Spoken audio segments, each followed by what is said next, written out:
To je še en dan in spet se je nekaj islamističnega zgodilo v Franciji. Tokrat so bile 3 ženske huje poškodovane zaradi norega človeka, ki je tekal naokoli z nožem. In seveda, obstajajo vsi posnetki. In seveda, za to dejanje navaja najbolj nore razloge. Ena od teh žensk naj bi bila celo noseča, kar zgodbo naredi še toliko hujšo. In to je samo pomnik, kako malo jim je mar za človeško življenje. Mislim, poglejte si posnetek tega človeka, ki teka naokoli tik preden izvede napad. Poglejte to. Prav, tukaj je. In vidite ga. Vidite, da maha z nečim? In moški ti snema, kriči mimoidočim, naj bodo previdni zaradi tega tipa. Oboroženje, pazite! Pozor, bodite previdni, bodite previdni. Pozor, bodite previdni. Pozor, bodite previdni. Poglejte, dobesedno teka naokoli s... Pozor, bodite previdni. Poglej. Tem ženskam reče in poglejte, udari to žensko in kriči. Zdaj kriči. Zanimivo je, da ne kriči za policijo. Pokličite policijo, pokličite policijo. Kriči, da opozori. In mislim, da je to morda povezano s tem, kako francoska policija običajno odreagira na te primere, ki se v Franciji očitno vsako leto samo še povečujejo. In kot smo rekli, Francozi se zavedajo, da je treba nekaj spremeniti. Ampak poslušajte, kaj ta zmešani moški reče takoj po napadu.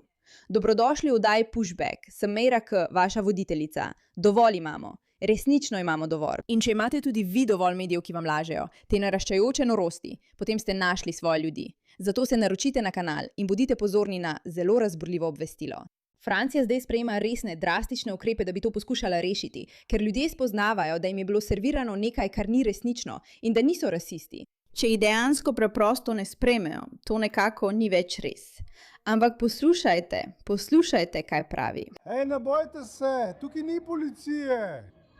Allah mi je ukazal. Allah mi je ukazal, naj divjam in te ljudje. Allah mi je ukazal. Poslušajte še enkrat. Hej! Ne bojte se, tukaj ni policije! Policija nas ne briga! Policija nas ne briga! Policija nas ne briga! Tukaj je! Tukaj ni policije! Tukaj je! Ne boj se, tukaj ni nikogar! Bodi prestrašena. Tukaj ni nikogar! Zdaj nimam pojma, ali je duševno bolan ali ne. Mislim, da je vsak, ki podpira islamistično radikalno norost, duševno bolan, če mene osebno vprašate. Ampak to v resnici ni pomembno. Vidite posnetke, vidite nože, kaj ne? 2 noža, ki ju je vihtel tam na ulici. In slišite ga, kako pravi. Allah mi je rekel, naj to storim. Allah mi je rekel, naj to storim. Mislim, tukaj so informacije o tem, kaj se je zgodilo. Pariška policija je aretirala osumljenca potem, ko so bile 3 ženske ranjene. Tukaj ne piše, da je bila ena od njih noseča. Torej, morda sem to prebrala v novicah in ni bilo res. Upam, da je tako, ker res nočeš, da bi bila noseča ženska, pravzaprav nočeš, da bi bila katerakoli ženska, ampak še posebej nekdo, ki nosi novo življenje. To je grozljivo. Kakorkoli, francoska policija je v ponedeljek pridržala moškega, potem ko je z noži napadel 3 ženske v severnem delu Pariza.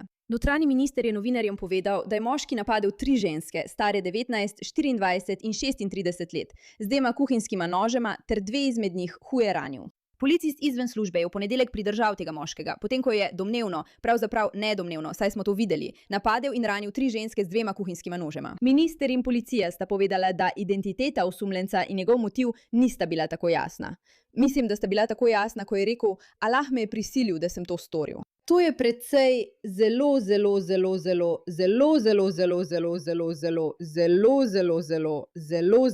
zelo jasno. Ampak seveda, policija tega ne more povedati. Zaradi tega bi izpali rasistični, kaj ne, draga? 3 ženske, stare 19, 24 in 36 let, so bile potem okoli 11:30 odpeljane v bolnišnico. Tako da dobesedno hodiš naokoli zjutraj v tem čudovitem delu Pariza in potem pride ta psihopat in začne napadati ljudi. To je pač nova realnost Evrope. 2 osebi sta huje ranjeni, vendar v kritičnem stanju. Ena je bila zadeta v spodnji del hrbta, druga v trebuh. Ni jasno, ali je bila ta oseba noseča ženska ali je bila tole govorica. Fantje, zakaj pravim, da ni jasno? No, ker nam ta vrstica takoj pokaže, da je to poročanje pristransko in ni natančno, ni točno. Identiteta osumljenca in njegov motiv nista bila tako jasna. Njegov motiv je bil tako jasen. In morda nočejo, da bi zvenelo še huje, če bi govorili o tem, da je bila noseča. Ali pa morda sploh ni bila. Županja severozahodnega okrožja je v sporočilu povedala, da je bila ena od 3 noseča. No vidite, imela sem prav. To bi moralo biti po mojem mnenju v naslovu. Pariška policija je pridržala osumljenca potem, ko so bile 3 ženske, ena noseča, ranjene, ker to pove, kako hudo je to.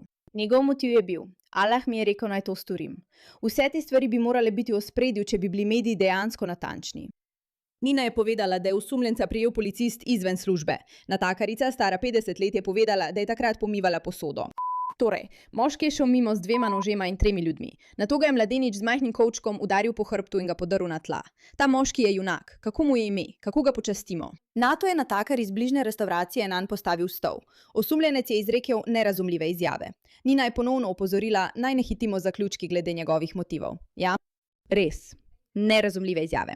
Jaz dovolj dobro razumem, da to ni bilo nerazumljivo. Napad se je zgodil potem, ko je v soboto islamistični skrajnež v nemški prestolnici Berlinu z najetim minivanom zapeljal v parado ponosa. Ena ženska je umrla, 29 pa jih je bilo ranjenih. Mislim, zakaj bi povezovali ti dve stvari? Zakaj bi povezovali islamistični napad v Berlinu? Zakaj bi? Ker vam lažejo. In veste kaj? Vedno več ljudi je tega naveličanih. Mislim, poglejte ta video. Ampak res, samo za trenutek si oglejte to, potem pa bomo videli, kaj pa res počne, da bi stvari malo spremenil. Assalamu alaikum. Ne bodi tukaj. Hej, tukaj ni policije. Assalamu alaikum. Tip, ki pravi assalamu alaikum, v bistvu reče ne, tukaj smo v Franciji, oprosti, tega ne bom rekel. To ni nekaj, kar tukaj rečem. Vas-y, regarde, là, si tu me dis, si tu me... Assalamu alaikum, Jakad Miller, ishtidan wallah. Tukaj. Tampon. Un nord Francija, assalamu alaikum. Samo assalamu alaikum. Ne, ampak zakaj ja v nedeljo pri molekuli? Ne, nočem saj to, gre slabo v imenu. Ampak res, evo, če mi rečeš assalamu alaikum. Veš, kaj je neverjetno pri tem videu? Če ga opazuješ, ves čas gleda denar, ker ga ta denar resno mika. Obstaja razlog, zakaj ima ta video samo na x 7,4 milijona ogledov. Zanj je to mamljivo, to je veliko denarja. Težko mu je reči ne, ampak si misli, veš kaj, res sem naveličana tega. Imam svoje vrednote, ne bom rekla tega. Zdaj, ali je ta video morda zrežiran, da bi nekaj pokazali, to v resnici ni pomembno. Poanta je jasna. Poleg dejstva, da islamisti hodijo naokoli in poskušajo normalizirati to, kar govorijo in kako to govorijo, ter ponujajo denar, da bi ljudje to preprosto sprejeli, kar je naravnost poskus, kako že rečemo. Ne ukrasti nekomu, kakorkoli, manipulirati jih s tem, da jim plačajo denar. Obstaja beseda za to, kakorkoli. Hvala, če mi rečeš assalamu alaikum, je v redu. Tukaj smo v Franciji. Kako to misliš, da smo v Franciji? Moraš biti ponosen, da si v Franciji. Tukaj ni salam. Kaj? Ni salam. Ampak zakaj? Ker smo v Franciji. Torej, nimam pravice reči assalamu alaikum. Ja? Zakaj? Smo v Franciji, salam je nekaj več. Kaj hočeš povedati? Vsi ljudje, ki ti rečejo assalamu alaikum, naj se v bistvu vrnejo v svojo državo. Ja, točno to. V bistvu se moraš vrniti v svojo državo. Ni salama, assalamu alaikum. Salam alaikum. Ta fant izgleda kot prijazen fant, lepo vzgojen fant.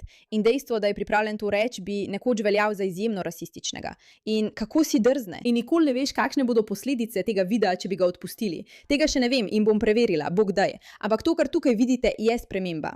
Oni so preprosto, veste, res siti tega. Poglejmo si to. Zelo potrpežljivi, zelo premišljeni, igrajo na dolgi rok v Franciji. Ne skozi separatizem, ampak skozi nekaj veliko bolj prefinjenega.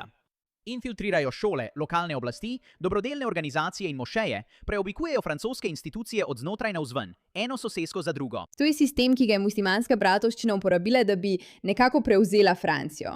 Leta je francoska vlada preprosto gledala stran, vse do zdaj. Francija je pravkar naredila nekaj, kar je povzročilo šok v vseh islamističnih mrežah po Evropi. In ugotovili bomo, kako predsednik Trump počne nekaj zelo podobnega tudi doma. Zahod se prebuja in se močno upira. Živjo ekipa, to sem jaz, dr. Steve, vaš potrpežljivi profesor, tukaj, da vam pomagam razumeti. Toda to, kar se je zgodilo pred nekaj tedni, je povsem drugačne ravni. Saj tokrat Francija ni le zaprla mošeje ali prepovedala oblačila. Francija je poimenovala strategijo. In potem je Francija to strategijo opredelila kot kaznivo dejanje. Maja lani je na mizo francoskega notranjega ministra prispelo 73 strani dolgo zaupno poročilo. Naslovljeno je Muslimanska bratovščina in politični islam v Franciji. In to, kar je razkrilo, je bilo naravnost eksplozivno. Poročilo je identificiralo 139 mošej v Franciji, povezanih z muslimansko bratovščino. Še 280 povezanih združenj je bilo razpršenih po šolah, dobrodelnih organizacijah, športnih klubih in skupnostnih organizacijah. Rekli smo enkrat, rekli smo to milijonkrat. To je strategija. Ni naključje, da te ljudje prodirajo. Ne, to počnejo strateško. In Francija se zaveda, da če se želiš s temi ljudmi spopasti, tega na tak način nikoli ne boš mogel storiti. Pravzaprav moraš razumeti, zakaj so prevzeli nadzor, kako to počnejo. In to lahko storiš tako, da pogledaš njihovo strategijo, ki so jo mimogrede precej jasno zapisali, zelo enostavno jo je najti. Kar ena od 10 mošej v Franciji je delovala pod vplivom muslimanske bratovščine. In poročilo je opredelilo nekaj, kar je imenovalo tretja grožnja, nekaj bolj nevarnega kot odprti separatizem, ker je večini ljudi nevidno. Poimenovani so jo entrizem. Namenjeno usklajeno infiltracijo republikanskih institucij, šol, lokalnih oblasti, javnih organov, ne zato, da bi jih razstrelili, ampak da bi jih tiho, zakonito preoblikovali od znotraj, iz notranjosti. Poročilo je opisalo pojav, ki ga je imenovalo občinski islamizem, strategijo postavljanja kandidatov za lokalne svete, šolske odbore in sosedska združenja. Osvojitev položajev institucionalnega zaupanja in nato uporaba teh položajev za preusmerjanje financiranja, oblikovanje učnih načrtov ter postopno normalizacijo islamskega prava ob francoski zakonodaji. Tako se to zgodi, kaj ne? In tako mediji tega dejansko ne izpostavijo tako, kot bi morali, ker jim je uspelo prodreti v vse različne sisteme, tako da je prisotna občutljivost in povezanost, medtem ko oni v resnici samo načrtujejo prevzem. V nekaterih predmestih Pariza in v mestih kot sta Lyon in Strasbourg to ni teorija, to se že dogaja. In tukaj je tisto, kar je strateško tako zaskrbljujoče. Bratovščina ne počne ničesar nezakonitega. Dovolite, da vaš pokojninski račun izgubi svojo moč. Leta so nam predstavniki oblasti govorili, naj zaupamo sistemu, kaj ne? Trdo delajte, varčujte svoj denar in vse bo v redu. Ampak kaj se zgodi, ko prav tisti, ki vodijo sistem, so tisti, ki razvrednotijo vaše premoženje? No, tako vas ohranjajo odvisne. Ne več. Zdaj bo kaznivo dejanje infiltrirati se v francosko institucijo, šolo, mestni svet, celo mošejo. Predsednik skupščine Macron želi imeti zakon na svoji mizi za podpis do konca poletja. Če pa bo šlo vse po načrtu, bo uradno nezakonito ukvarjati se z infiltracijo v institucije, kar pomeni, da bo nezakonito uporabiti francoske institucije kot orožje proti sami Franciji. To bo prvič v zahodni zgodovini, da je vlada muslimanski bratovščini pogledala v oči, na glas poimenovala njihovo strategijo infiltracije in na to rekla ne tukaj. Ne več. V redu, to je torej načrt. To je tisto, kar poskušajo narediti. Poskušajo sprejeti ta zakon, da bi v bistvu preprečili takšno infiltracijo. Če organiziraš namerno kampanjo za spodkopavanje francoske institucije, šole, lokalnega sveta ali javnega organa od znotraj, lahko zdaj za to pristaneš v zaporu za najmanj 5 let. In 5. maja 2026 je francoski senat glasoval o tem zakonu in ta je bil sprejet z veliko večino, z 208 glasovi za in 124 proti. Zdaj je pred narodno skupščino. Predsednik Macron želi imeti zakon na svoji mizi za podpis do konca poletja. Torej, sprejet je bil zakon, ki v bistvu to infiltracijo opredeli kot nezakonito. Bo to delovalo v tem trenutku? Verjetno ne, ampak to je prvi korak. Dr. Steve Telly je rekel, da je to prvič, da se je to zgodilo v Evropi. Ne, če pogledate Dansko, se tudi oni namerno ukvarjajo s tem problemom. In še veliko drugih držav poskuša razumeti muslimansko bratovščino in težave povezane z njo. Ampak to so dobre novice. Slaba novica pa je, da je noseča ženska v zaporu. Oziroma ne v zaporu, ampak v bolnišnici, ker tega niso storili dovolj zgodaj, ker niso bili pripravljeni dejansko prebrati znakov. Že 50 let poskušajo prodreti v Francijo. In če bi francoska vlada prenehala vzdrževati to fasado, da je vse v redu, da niso rasisti, namesto da bi se s tem dejansko soočili, kot bi morali, bi se vse to lahko ustavilo. Vse bi se lahko ustavilo že zdavnaj, a žal francoska vlada tega ni storila. A bolje pozno kot nikoli. Hvala za vašo pozornost glede te zadeve.